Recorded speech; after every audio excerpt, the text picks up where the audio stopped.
Welcome back to the second part of the story of Jimmy and the cemetery ghost. Firstly, if you haven't watched the first part of the story, I highly recommend pausing this video and checking out the description and the link below. It's crucial to understand the full narrative. After the cemetery employee warned Jimmy about deep regret, Jimmy couldn't resist the intensity of the situation. He began screaming loudly, hoping someone would come and rescue him. He pleaded, "Please don't kill me. I haven't done anything wrong. I just wanted to buy a big house. I never thought all of this would happen."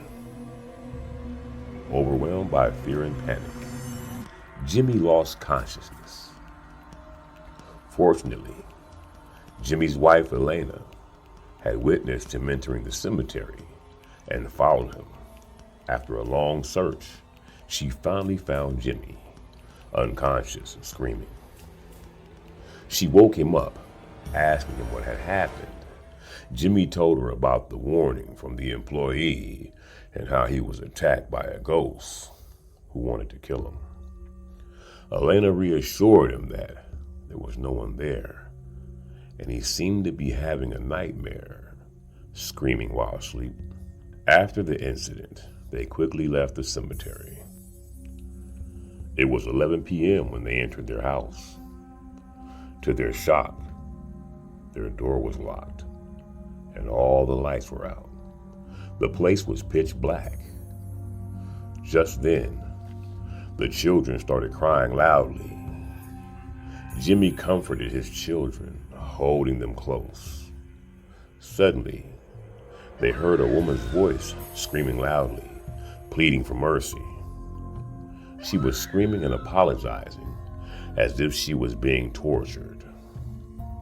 It seemed that there was an unknown person torturing the woman. The woman cried out, wanting to talk, while the person torturing her told her to be quiet. The woman kept screaming, and the torturer cried out and asked why she betrayed him.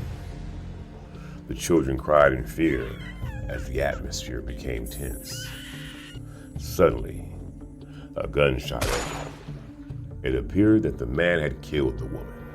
The children again began to cry. Jimmy and his wife couldn't even silence him. They heard a knocking at the door, and a person outside was screaming, "Get out, man, hurry!" So Jimmy rushed and forcefully opened the door, pulling out his wife and children. Here was the shock. They found that the homeowner was the one behind the door. When Jimmy saw him, he exploded in anger at the homeowner. The homeowner knelt down and said, "Please forgive me. I needed money and I couldn't tell you the truth about the house." That's when Jimmy asked what happened in this house in the past. The homeowner said, "I'll tell you after we leave this place." They took the car, and on the way to the city, the homeowner explained that 10 years ago, he loved a girl from this very town. She also loved him, but unfortunately, she was in a relationship with my brother Dolph. Over time, my brother introduced her to me and we became friends. Despite knowing what I was doing was wrong, love blinded me. On that day, she and I were in the house in an intimate situation, talking about my brother and revealing secrets. Unfortunately, my brother saw everything and heard all that we said about him. He entered the room while we were in that compromising position, and she stayed with him until he went crazy and tortured her terribly. He took a gun and aimed it at her, while I, horrified, jumped out the window and hid.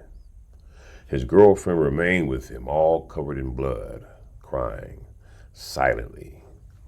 When I saw him press the trigger, I did the same from my window. He killed his girlfriend, and I killed my brother. After that, I buried them in the cemetery, and I lived in this house for some time after the incident. But I started seeing them in my dreams and even in reality. I couldn't live in peace ever since that day. I escaped to a distant place to avoid being haunted until the day I decided to sell the house. No one wanted to buy it because its spirit haunted the place, and the cemetery became abandoned because of me. Until I met you, Jimmy. You were the only one willing to buy the house. Still, I couldn't do anything else. I hid and came here quickly after thinking long to save you from my brother who became a ghost because of me. And here ends the story of the cemetery ghost.